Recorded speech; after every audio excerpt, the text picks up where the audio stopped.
भगवान राम भारत निर्माता थे। आज इसी विषय पे मैं आपसे चर्चा करने जा रही हूँ। नमस्कार, आप सभी का मेरे चैनल में स्वागत है। भगवान राम भारत निर्माता थे। उन्होंने ही सर्वप्रथम भारत की सभी जातियों और संप्रदायों को एक सूत्र में बांधने का कार्य अपनी 14 वर्ष के वनवास के दौरान किया था। 14 वर्ष के वनवास में से आखिरी 2 वर्ष को छोड़कर राम ने 12 वर्षों तक भारत के आदिवासियों और दलितों की मुख्य धारा से जुड़ने का भरपूर प्रयास किया। इसकी शुरुआत होती है केवट प्रसंग से।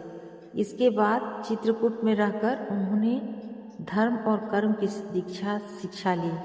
यहीं पर वाल्मीकि आश्रम और मांडव्य आश्रम भी था। यहीं पर से राम के भाई भरत उनकी चरण पादुका ले गए थे। चित्रकूट के पास ही सतना में अत्रि ऋषि का आश्रम था। श्री राम ने 14 वर्ष वन में रहकर भारत में भ्रमण कर भारतीय आदिवासी जनजाति, पहाड़ी और समुद्री लोगों के बीच सत्य, प्रेम, मर्यादा और सेवा का संदेश फैलाया। यही कारण रहा कि श्री राम का जब रावण से युद्ध हुआ तो सभी तरह की वनवासी और आदिवासी जातियों ने श्री राम का ही साथ दिया। राम यह शब्द लिखने में जितना सुंदर है उससे कहीं महत्वपूर्ण है उसका उच्चारण। राम कहने मात्र से शरीर और मन में से अलग ही तरह की प्रतिक्रिया होती है जो हमें आत्मिक शांति देती है।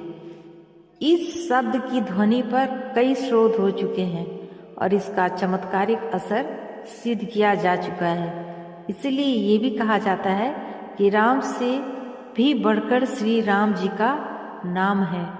प्रभु श्री राम के उच्चारण से जीवन में सकारात्मक ऊर्जा का संचार होता है। जो लोग ध्वनि विज्ञान से परिचित हैं वे जानते हैं कि राम शब्द की महिमा अपरंपार है। जब हम राम कहते हैं तो हवा या रेत पर एक विशेष आकृति का निर्माण होता है। उसी तरह चित्त में भी विशेष लय आने लगती है। राम या मार। राम का उल्टा होता है म अ र अर्थात मार। मार बौद्ध धर्म का शब्द है। मार का अर्थ है इंद्रियों के सुख में ही रत रहने वाला और दूसरा आंधी या तूफान। श्री राम को छोड़कर जो व्यक्ति अन्य विषयों में मन को रमाता है, मार उसे वैसे ही गिरा देती है जैसे सूखे वृक्षों को आंधियां।